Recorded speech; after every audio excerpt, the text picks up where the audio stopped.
making another Okay, sound. kaya I'm bothering. This one. Oh, good, good. There. Okay. Yeah. Okay. So, parang merong focus na. Yeah. So, good morning, Jamie. Thank you for that, no. Hindi ko siya nagawa. Pero anyway, I'm using ano kasi, a lapel mic para magkaroon ng malinaw na conversation. Pero parang kahit ganito malinaw.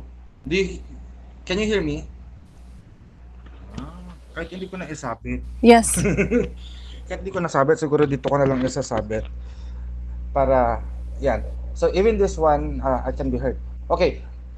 During the time of the colonization, the abilities of Babaylan have been parang dispersed, no, in order to preserve it.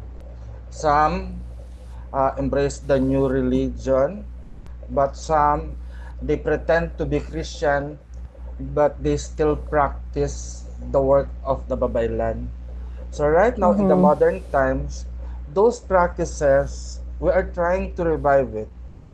Even the work of the Smith, no, parang like Mamerto right now, uh, he is a Mombaki, pero he have a different role as a Mombaki dahil parang when we talk, you know, sabi niya, Apu, I don't know how to heal, but right now I'm trying to retrieve those healing arts. Nagpapaturo siya ngayon sa fellow Mombaki niya. Pero yung teacher niya, but his teacher right now, I think you can understand Tagalog, di ba? May sakit. So he is very worried about his teacher. So he is talking to me dahil kasi alam niya I am a healer. So I'm transferring knowledge to him na kung anong dapat gawin niya for his teacher. And I myself also doing a ritual here because kukunti na lang mga babaylan na legitimate na, especially sila, they are old, no? Andun yung parang legitimacy of being true babaylan, whereas on my part, uh, I think I'm older than you but I am younger than them, striving dahil kasi hindi naman ako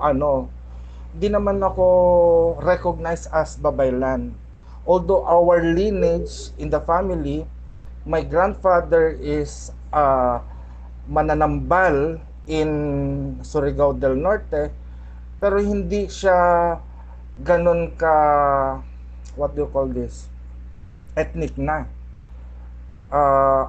My grandfather is already practicing orasyon, not the indigenous one. Although even some Mumbakis right now, they are practicing the ritual as a cultural heritage, not as a religious and spiritual lineage. Parang ganon na lang nangyari, no? Pero on our part as a student of Hilot Binabaylan, we are trying to reconnect ourselves. Kaya nga I'm planning an activity on March 21 because that is very what do you call that? March 21, 1521 is the day when Magellan arrived here in the Philippines and introduced Christianity. So I'm writing an article and a ritual uh, to set a ritual of removing the mark of colonization. No, I don't know if it's like decolonization. It's like the work of decolonization. Pero it is a very hard task because in order for us to be decolonized of the influence of the colonizer, we have to remove everything that been given uh, to us by our colonizer, by Spain. Pero it is impossible right now kasi our blood and flesh are amalgamated or been infected already. I use the infection, no? we already have this percentage of being a Spanish, so how we could remove that colonizer that runs in our blood. So I remember a technique. What they do baptism, and their baptism gives Rahau Mabon and his wife a new name, di ba? From Dayang Maniwan Tiwan, the name become Reina Wana. So it means if we change, uh, uh, if we remove the name, the modern name, and have an indigenous name, that is one aspect of being decolonized. I maybe I'm suggesting to everyone na I think JL, Jennifer, Jamie could work on that, to give an indigenous name or a Filipino name. On our part, I think, Jamie, you have a name, di ba? Opo, Ano nga ulit name mo? Gatubayan Nagsalad. Ano na? Gatubayan Nagsalad. Agat Baya. Yeah, you can use that. Your name, like Jamie here, we named her, him as Gat Baya Nagsalad, because the diwata that call upon Jamie is, Magbabaya and Apo Nagsalad. Nagsalad is from Palauan tribe. Magbabaya is from Bukidnon, Talaandig tribe. So we have a ritual here that, we consecrate an area, and then we call upon the Dewata, and Jamie in front of the altar will pick up parang runes na naka-inscribe yung pangalan ng Supreme Dewata from all tribes. And it just so happened that, Jamie have been called to pull on two names, and that's Magbabaya and Apo Nagsalad. And that's the process of naming ceremony here. And previously, Lakay have said that there is a foreigner in California that she have a dream that she been called, no? Oh yeah, trip pala siya, even kabunyian, no? So there was a girl in California that called us, contacted Lakay, that she have been dreaming of a Filipino ancestor and a Diwata. Then Lakay said, do you think a foreigner can be called by a Filipino Diwata? For me, it's hard to determine kasi, I haven't seen her. I haven't seen her personally, no? Even kasi dito, on online class, yeah, I can see you, pero I could not feel you. How could I determine if the Diwata energy is running in your vein? I don't know. I don't know yet, no? Pero I'm still in the process of learning, of determining it. But what I know, for example, all of you, mostly have a Filipino blood who studied on this. Dahil kasi there is, even on an online class, there are two students that is full foreigner talaga. One in, actually it's also in Maryland, Baltimore, Maryland. Pero she did not push through. I don't know. Probably the ancestors are removing those full-blooded foreigner, American, to learn our study, no, to learn our medicine. And most of the time, all are Filipino American or Filipino Canadian or whatever. Basta't may dugong Pinoy ang nakakapagpatuloy na mag-aral even on online class. So, I know you as a Filipino, parang privilege ba ang tawag doon? Or talagang you have a full right because you have a Filipino blood. Pero pag foreign blood, parang sinasabi sa akin na let's see how much worthiness they should uh, show us so that they can be called by the Diwata. What is your thought about that? Can a foreigner be called as a vessel of a Filipino Diwata? Do you have any idea? I think it's like possible, but so much of what we work with is our ancestors. So if someone doesn't have ancestry in that place, like maybe they might be called as a guest, but mostly it's like I see it as like your family is collecting your family. Yes, actually that's true, no? Like in Hilot, our medicine can be learned by anyone because uh, we do not select people whom to give as long as they have a need, they have a need, we provide healing. Pero the issue that I am experiencing right now or parang dealing right now is we should honor our ancestor. How could we honor our ancestor if we try to work with or to honor a foreign deity? Kasi for us as Filipino, our great great great ancestors are the Diwata. And this is also the reason why we can easily adapt on foreign deities such as the deities in Mexico, no?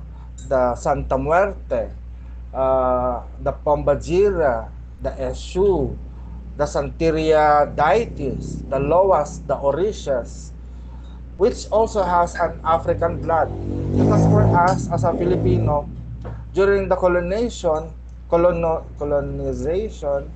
we have this connection with Mexico and with Spain. Pero when I asked the Spanish student long time ago that came here in the Philippines that learned because we have two Spanish students. One coming from Barcelona, ay three pala, Barcelona, and the two is Noel and Laura from Catalonia, Spain. When I asked them, before you became a Christian, before you became a Catholic, what is your religion?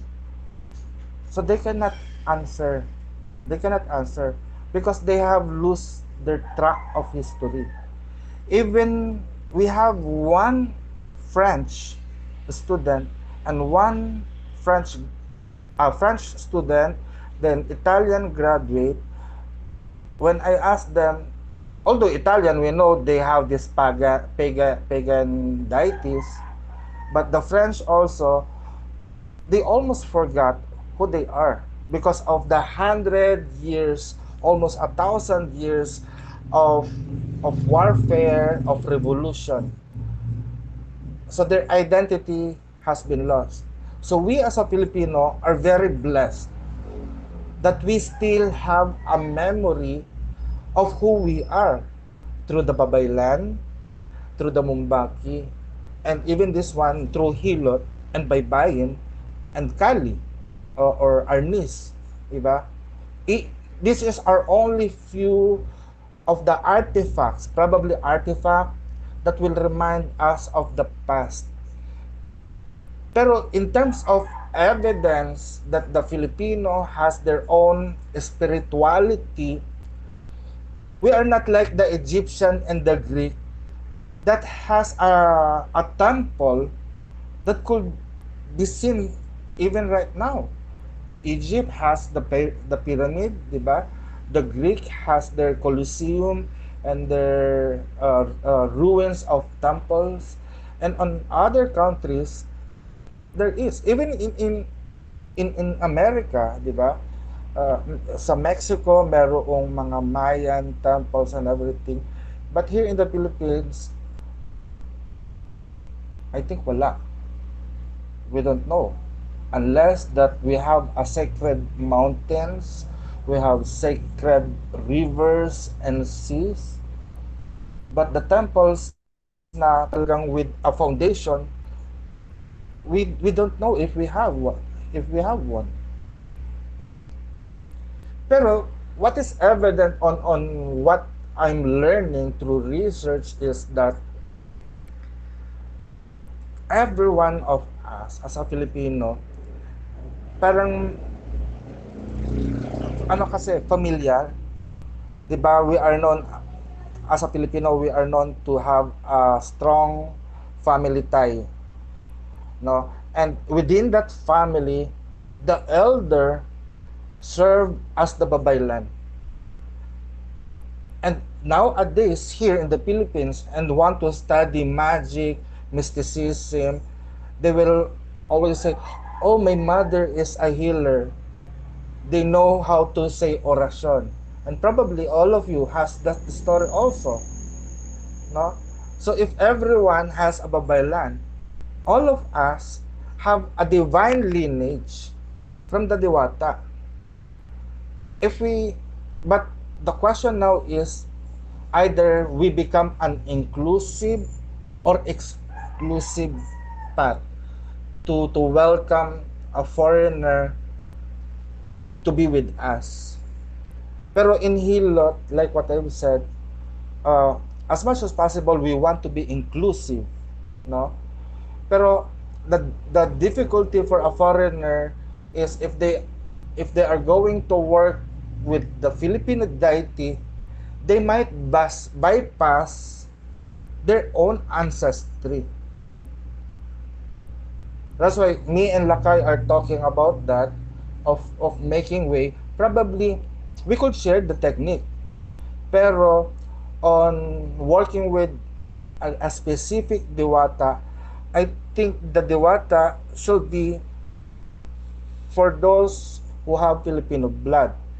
But what they could work as a foreigner are only lesser gods or divinity, such as you cannot, as a foreigner, if you want to have a loa in your head, most of the foreigners are only the lesser loas and not the major loas. I don't know, no, if you observe that on Santeria, on voodoo, on hoodoo. But right now kasi parang everyone needs to be initiated. They need to have this uh, power source. But the Filipino, we are very blessed because we have our diwata. We have direct access. Kaya nga lang here in the Philippines, there are only few people that really embrace the work of the Diwata, the work of Hilot. Most of the time, they want foreign modality.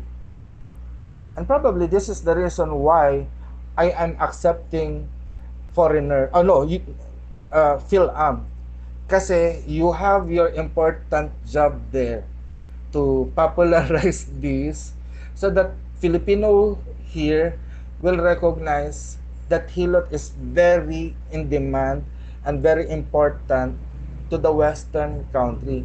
Kasi dito sa atin, it's not been given that much importance. And even the practitioner here, they are giving too much burden to carry. In order to practice Hilot, you need to be certified by them. I told who's this? Mamerto about that situation, and Mamerto said, no, we do not need to apply to be recognized because our work as Mumbaki Babaylan, it is our community itself that gave us the title and not the government. Although I'm still mediating with them, with the government, pero maraming issue. I did not succeed yet. No? So that's the first topic that I want to discuss. Then the second topic is about Kilubansa and the name. No, do do everyone is clear about having a name? The part of the name, yung first name, middle name, and last name. Even you as a Filipino in a foreign land, do you still apply that one? For example, me, I am Rolando Gomez Comon. At least that's Filipino. Because there are times na may mga foreigner that doesn't apply their mother's name. Diba? And they don't know. For example, if my mother's name is just Raquel Comon because she is married to my father. But before your mother get married to your father, what is her complete name? And even the name of her lola is already forgotten. Yun. So, do you have any comment?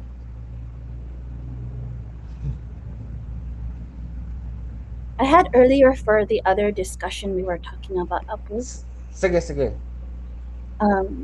because just being as a diasporic person who's doing the work of remembering, this our spiritual and divine paths. For a long time, I was really just kind of navigating because, you know, my family would not talk to me about our traditions. So once I started to walk my own path, what started to happen for me was that teachers were coming to me, or I would just find myself with teachers, different indigenous teachers. And there were experiences where I was in contact or in relationship to different deities and gods from those places that I was arriving to. Like when I was in Mexico, and I was studying with a Mayan community there, when we were doing the Nawal ceremony, which was a very, very long ceremony where they introduced us to the Nawal in their um, in their village. The cemetery was like speaking to me, and we ended up doing a ceremony where they connected me to my Nawal, which is Imosh, which in the crocodile for them. And at the same time that year, I had connected with, in the Philippines with Ate Janet, and then that's when we spoke about my path as well, and the crocodile came again. Um, and so, just like as the crocodile was coming in different configurations, I was finding myself being speaking to like different deities.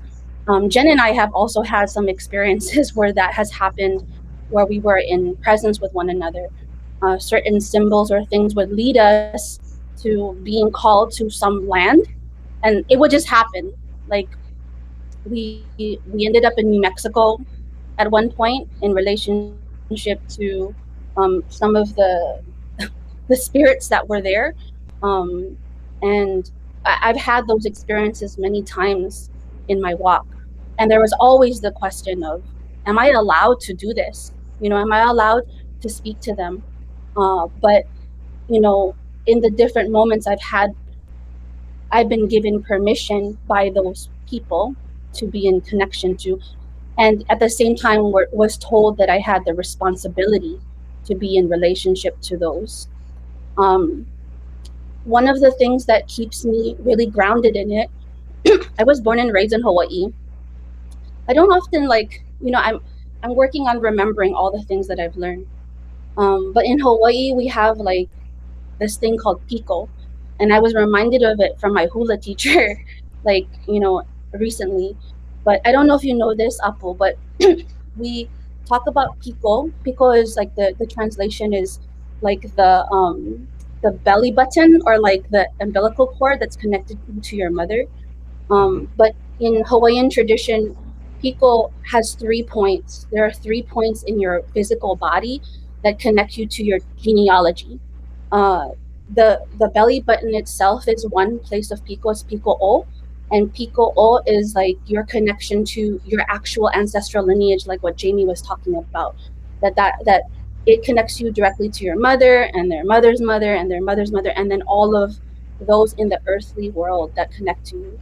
Your genitals, the area of your genitals is the pico A, and pico A connects you to your future descendants. So, in whatever configuration your sex organs come, there's the power and the connection of future generations there. And then at the top of your head, the soft spot that we are born with, where they're like, "Oh, watch out because the baby's head, like that The thing." bunbunan for us here. Yeah, well, they say that that spot is our connection to our genealogical relation to the divine, and that is not linear. That it's actually because the divine is not linear. The divine Mhm. is like, and which is the reason why when we travel to different lands, we find ourselves, or different places, or even different planes of existence, we find ourselves communicating with different gods or different deities or different things that sometimes they don't even have a name, but Mhm. they just come to us in symbols or whatever it may be. And that was one of the things that I had learned um, in my Hawaiian like upbringing. I'm not Hawaiian, but I was raised there, and so there's a that those lessons were given to me. One thing that one of my Hawaiian teachers told me was, um, you cannot be judged for the way that God comes to you. That is a colonized like idea. Um, but you can, as in your earthly way, um, understand how to communicate with them honorably, and that's the work, which is really hard work for us. And one of the reasons why I think we were coming to you as well is to find other ways for us to be in connection. But yeah, like just like you're saying, like you know, you're reaching out to us as like Philam, but our Filipino American like identity or Filipino Canadian identity is not is my belief is it's not the core of our genealogy. Our genealogy is like much more expansive, and if we allow ourselves to truly believe in the genealogy of that we have in connection to the divine, which whenever I touch my head, I remember that, like that part of my head, Mhm. um like there's something more. So that's just my belief and my what I've been taught, um to make sense also of like some of the really out of this world experiences that I've had, in the 34 years that I've been going.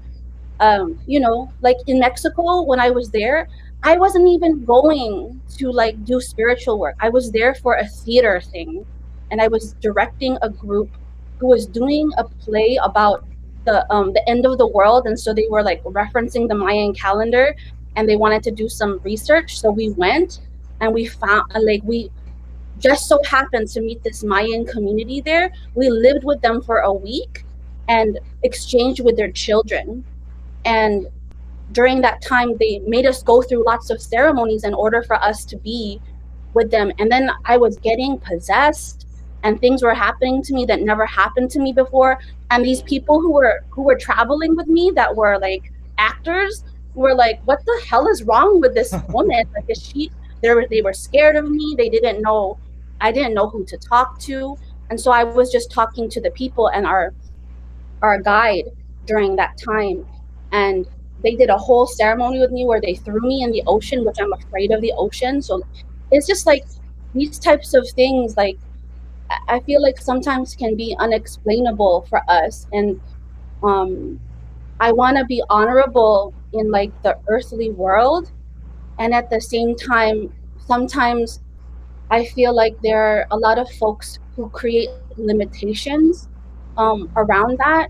And that's one of the reasons why I love Lagitan so much, and why he's like a teacher that I hold so close to me, because he has always been someone who also practices in many traditions. Like Lagitan doesn't just walk his Mombaki path, and sometimes it's very blasphemous for him as a Mombaki, but he continues because he has traveled the world, and whenever he goes someplace, he's talking to their spirits. And whenever I've traveled with him, he always leaves with a sacred gift that was given to him by the chief or what have you, because he has connected to their um their gods and deities in a good way. I just wanted to say that because I feel like um I as I continue to walk in my path, I want to be honorable, and I also want to be expansive, because I've also noticed that some of the ways that I've experienced like dishonorable behaviors from our communities in relationship to the remembering, and when we begin to shame each other and hurt each other, is when we limit one another in the path. So I just wanted to say that because I feel like it's a good part of the conversation, and I know that you're recording, so maybe it will be Yeah. something that can grow, you know? Yeah, Yeah. actually, it was right. It was so beautiful, and and it reminds me that a duty of the Mumbaki, Babaylan, and the Catalona is to walk in between the worlds, right? And actually, right now, we are on in between the road. Kasi all of us are in different areas, but we are communicating and in one place right now. So it is nice that this conversation remind us of who we are and what we are. No? Okay, Jen. I also have a comment too, and it's more of a question Okay. for this conversation. And thank you, Jenna, for talking about the expansion of the spirit and how the spirit journeys, because I definitely walk in that path. And as someone that has access to connect with people's past lives, I see that all the time. And so, but what I want to talk about is the original question about, can a foreigner be in connection with the deity? And I agree with Jamie, it's possible, and I think they do have to they do have to prove, and they could be maybe in a deep way in recollection of a past life. Like, I don't know, this is what I think about because it's my experience, Mm-hmm. but that a lot of work has to go into it. And so as the I guess the caretaker of the space for you, Apu, and maybe many others who are further along in their training, um, what I have acknowledged, especially with Jana and our work here in in Turtle Island, it's community. The community is the one that recognizes you, right? And initiates you into that community. And so it is I think it is possible for a foreigner, but I don't see it happening often. And it's just like what you said, like another person dropped out Mm-hmm. earlier and so forth, probably because it was no longer resonating, or there were different reasons initially why they were doing this. Mm-hmm. And maybe they'll come back, I don't know. And I also think about for example, that connection with the Diwatas of different tribes and indigenous groups that aren't of our blood lineage. And this is where my question is then, doesn't that make us also a foreigner to those specific Diwatas, even though we have a shared relational experience in this time, in this blood lineage now? But yeah, how does that also how do we also navigate through that question as well? And again, yeah, just a question for everybody. Actually, for me, before Jamie, That's a nice question to answer. Okay, I think before we came to the awareness of the Diwata, we are all foreigners. But probably I'm answering also my question a while ago. Na uh, for me, on my personal experience, I am a total foreigner to the Diwata concept, the Diwata and Anito, because I was born as a Catholic. Then when I grow up, I become a conservative Baptist, Bible Baptist. I I studied in a seminary and almost become a pastor. Then I took education also, but I never become a teacher. I did not graduate. But my passion on healing leads me to this magical path. Then I discovered as I remember I asked my question. I questioned myself, if I am a Filipino and I am a healer, do we have a God that heals? Then I found Kilobansa. So it means Kilobansa, though there are no article about Kilobansa, no? Kilobansa lead me to study the deities per tribe, that I get deeper and deeper and deeper. So that was on 2011 when I developed the Kilobansa method of healing. We can be a foreigner to a Diwata if we don't accept them. But if we entertain them, probably we could be have a lineage or a calling to serve the Dewata. Uh, I think that is my answer for you. That also answer my question. Um, um, any reaction about that, Jamie? Um, so the way that I have taken like the different connections to Diwata, like the with my ceremony with Apu, is that it's in relationship to my heritage, which is I'm Tagalog, and I also have like some Spanish lineage and some Chinese lineage. And when I look at like those groups, I'm like, okay, those were at different points in the Philippines history, like dominant privilege structures. And so if I'm getting connected or being called by different deities that are not Tagalog necessarily, then I'm like, I have some kind of responsibility to indigenous people in the Philippines um, of different lineages than me. So it's a connecting of like recognizing that my family had like a certain amount of privilege. And so there's like a reparations that needs to be made. And then recognizing that I also have privilege, like being a US citizen, and like what is my connection and service to those different communities as well. So that's like part of, I'm still exploring that. Like my connection to that was like almost exactly 1 year ago when we did the Yeah. ceremony. It's almost exactly 1 year. Um, so it's still something that I'm thinking about. In response to, thank you, Jana, for bringing up getting connected to um, different spirits like outside of our lineage. That's happened to me before. The way that I have that the way that I kind of see it is like it's not that dissimilar from just meeting different people along your path. So sometimes they invite you to dinner, and that's great, but you have to like be really respectful and recognize that you might be a guest in someone else's tradition.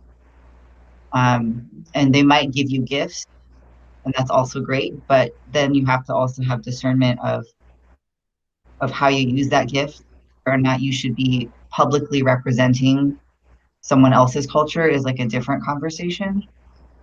So maybe there's like foreigners who are called to learning Hilot and different Philippine traditions. Like that could be legitimate. Maybe someone's ancestors are inviting that person in. But do they have the discernment on being a nice guest? That's a different conversation. Do they just because someone invites you to their house doesn't mean you're invited there every day. Doesn't mean they're inviting you to dinner. Doesn't mean if they invite you to dinner, doesn't mean they invited you to move in. Like there's different levels of consent and different levels of relationship um, with making those connections. And that's been something that I've been, like exploring for myself for like several years because sometimes the connections are like they're like not cultures that I necessarily want to be connected with, or I might have like conflict. For example, some of the spirits and gods that have like sent messages to me are like Nordic. Like, that is not in my experience, never been there. I don't have a lot of Nordic connections outside of some of these spiritual um, events that have happened. And I could listen to them. I can also, like, I have the choice also to not listen. Just because someone invites you to their house doesn't mean you need to go. So that's kind of Exactly. how I interact with it. That's nice, no?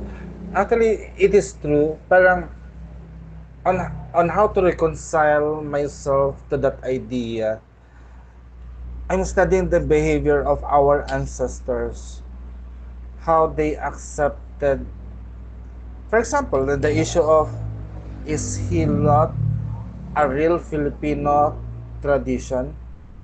No, for me, I'm teaching it, but as I teach it, I still have a question: how do it originate? 'Di ba? Parang who is the founder of Hilot? Who can we call as the father of Hilot?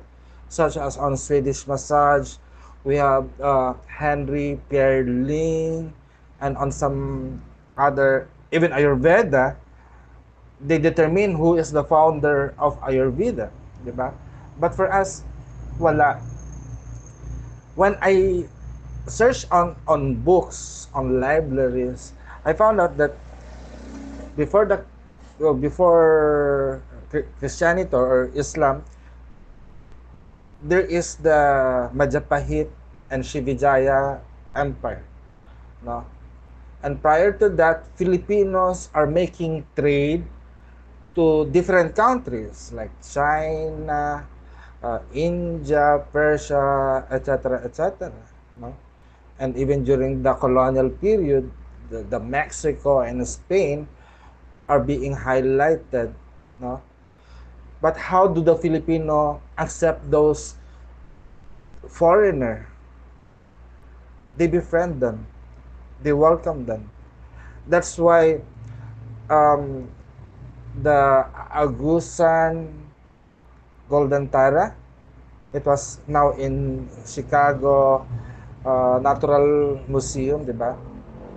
They said that uh, there are indigenous community there, but they welcome Indians or the belief of the Indians and adopted their belief. But it doesn't mean that they adopted the belief of the Indian on the Diwata. They are converted into their own religion. So it means as our ancestor has the ability to adapt. Kaya yung some negative yung negative qualities of Filipinos non worldwide na we are imitator, mimicker. But I don't know if that is good or bad. But most likely, uh, even in the past, yung mga important heritage natin like Hilot, like the Baybayin, like the Kali, the Arnis, no? I ask myself, if this is not a real Filipino, what is ours? If the Babaylan, even the Babaylan culture, so I'm still or the Babaylan name, no, I'm still looking forward how it started. So I am seeing it that it was popularized during the Maharlikan period or the pre-colonial period. But prior to the pre-colonial period, during the BC area, like 2500 BC, on the time where the Angono petroglyph has been found or started, no, who is the Babaylan there? Who is the religious leader? So we are still digging deeper to our own culture to tell the people that lives now of who we are. It is like that we are finding our name right now. Kaya parang we started with this topic asked by Jen na it's good enough that we could relate it to the topic of kilubansa of finding our own name. Parang, okay, we are being abandoned. We do not know who is our father, who is our mother, and who is our ancestor. Then who can we call our ancestor? Who can we call our as parent? Do you have any idea? Or for example, another example is, who is the mother and the father of a child if their parent are both female or both male in the LGBT? I don't know. Probably in America, ano na, merong law about that, di ba? Merong gay couples or lesbian couples has the right to adopt. Pero sa atin, here in the Philippines, I think wala pa. But for me, the one that gives love to you, either they are related or not, as long as they support you and allow you to grow and reach your potential, that can be your parent. Even if it is not blood lineage or even not legally lineage or tied by as an adopt in a paper of adoption, they can be your parents. Kasi there are complete, there is a there are chances that there are individual that they do not have an idea of who they are. They just grow in an orphanage or they just survive on the street roaming around. And in some tradition, parang sabi nila, if that person died, they don't go to heaven nor to hell. They become the, anong tawag doon? Goal or multo or an earthbound spirit that try to hunt or disturb every individual. Diba? Pero I am bringing you this out dahil kasi you have a responsibility not only on preserving the life of the individual, but at the same time to assist the person when they are dead, when they die. Parang our responsibility as a hilot is from cradle to grave. Kasi 'di ba, the manghihilot are the one that deliver, and we are also the one that could give ceremony when they die. Because our focus is not just on the physical body, but also on the spiritual body. But now I ask people, no, parang nagkaroon ako ng meeting. I asked like this, no, parang, what if the family of the certain person are all Christians? How can we give them the ancestral ritual or the Anituhan way or the indigenous way ritual. If that person, when he lives or she live, believe on Hilot, on Tawas, on the Diwata, and the Nito. Diba? And one have said, at least that person, before he die, he should make a testament or a notice of will that when that person die, the kind of ritual that will perform to him is in accordance to his faith or her faith. So, mag-e-elect siya. Because right now, we are very few eh.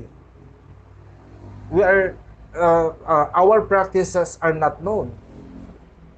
Hilot is just one of the popular modality, but most likely if you go to Google and type Hilot, you can and go to picture or ano, I see that there is one post na up to now ano, they are using Hilot as a form of advertisement for their prostitution. So parang we need, for me, I need to work that out kasi it will affect our image. And I don't know what is happening to our government. Alam naman nila yon, pero hindi siya ma hindi siya ma uh, it cannot be eradicated because they said, uh, I talked to someone working at United Nations, yung sa gender, yung LGBT, yung sa kadua, uh, ASEAN Sogi Caucus, they said that it is part of a human right na magkaroon ng trabaho, even the sex workers. Okay lang yon, we can receive, but why it cannot be legalized? But for me, parang I'm telling you this para ma-maintain natin yung sanctity ng ating culture and tradition. Because as we are studying it now, we we we are emphasizing the spirituality of our work, not just only a mundane work of helping people to get well and be healthy. Meron kayong, yes, Jamie? So is this that people, is it because people are confusing Hilot with massage? And then that's becoming part of like an association with sex work is massage? Is that what's Yeah, happening? yes. Pero they are literally put in their advertisement with naked body, only underwear, na hilot sila. They using the title hilot. So, what I do is I just report, pero if there are still, how many people should I report? And in return, kaya nababan yung Facebook ko because they are attacking back. If you remember, one of my YouTube channel, the original Hilot Academy YouTube channel has been banned. I don't know why. So most of our video that I'm uploading there, naka-unlisted na lang siya. It's not public. So only selected lang yung public. Pero ito, ang mga recording na ito, or some of the recording, are unlisted for teaching talaga. And not for advertising or for general public. So if they want my, even my Hilot Academy of Binabaylan.com, it cannot be posted on Facebook or Instagram. Yan. Jan, may question ka? Wala. Anything else that you want to clarify? It's um it sounds like a complicated situation because you're trying to like promote Hilot, and then there's like this intersection that's happening with sex work. But I'm wondering if the same institutions and same forces that are being oppressive to both Hilot and sex work and poverty are actually the same ones. So I see an opportunity actually to co-organize um, around that issue. So people felt safe doing whatever they had to make money and take care of themselves. There wouldn't be pressure to co-opt these other terms. So instead of like reporting each other, which is like Actually, doing the work of like oppressive systems, it seems like that there's like a different there's like different options to meet both of your needs. actually, I have this, I reach them out. No? Parang, I become a middleman. I try to handle those massage group and the Hilot group. And even have handled those sex worker that do the massage. During those height of time, uh, I was able to, how many are there? I think 20,000, no, yeah, 50 to 60,000 people member on Facebook group, different groups, na they even want me uh, to run for a position in politics to make a law. Pero sabi ko, no, I'll just talk with the people na dapat, like in the human rights, the DOH, and the TESDA about that. Kaya sabi ko, I'll just focus na lang muna dito. Kasi they are pulling me down. They misinterpret my my work of ano. Pero as of this moment, I want to find a way to have a legislation in terms of sex work, especially in the terms of Duterte na masyadong, ay, it's not na, in terms of sex work, okay kay Duterte kasi. Yun yung narinig ko. Because I've seen that, I witnessed that on Davao. Pero the prostitution on Davao is not that much as in Manila. Kasi in Manila, syndicated ang prostitution.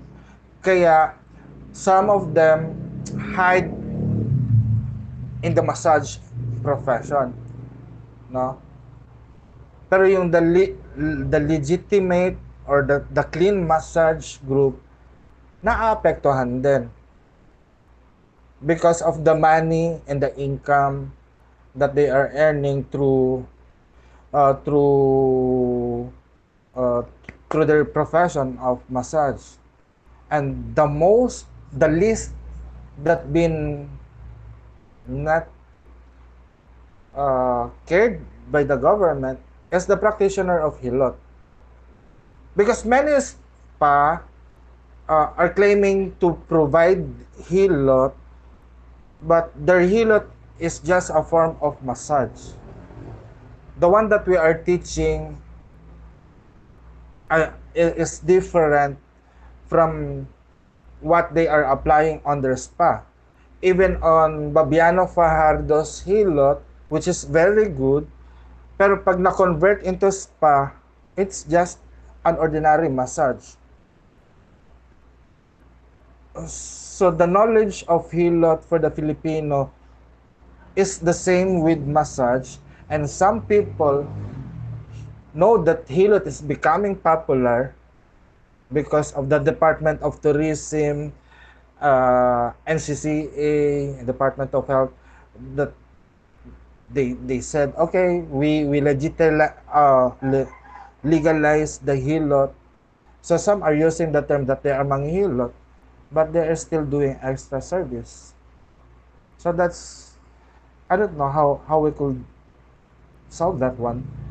But here, no, what is important is that you could provide hilot in your place. Kasi I asked some massage therapists also in New York, si Lady Alisa Maxon Cab, na meron pa rin talagang happy ending on some. Pero ngayon, ang solution nila, the or clinic na para talagang professional style. Like what you are doing. Di ba, Doc Jamie, you are doing also massage with acupuncture na parang ganon. Um, I mean, I was, but I haven't been since quarantine. I haven't worked with anyone in person. I've just only done virtual. And that's another problem is the quarantine. Diba?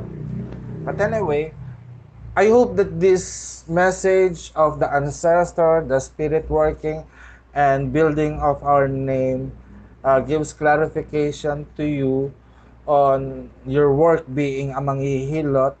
And honestly, ito pala no, the title that you will obtain in this training as tag dito, non-work non-contact hilot, mind and spirit working. Supposedly it's magtatawas, but I have seen that before it was called magtatawas, they are the babaylan that is called pangatauhan or pangutanahan, no? So I will make an article about that and post it and send an email na lang pala, no? So is there any question? Wala na. So yun. And Jen, I have to say goodbye and everyone. So see you next week. Bye. Bye-bye.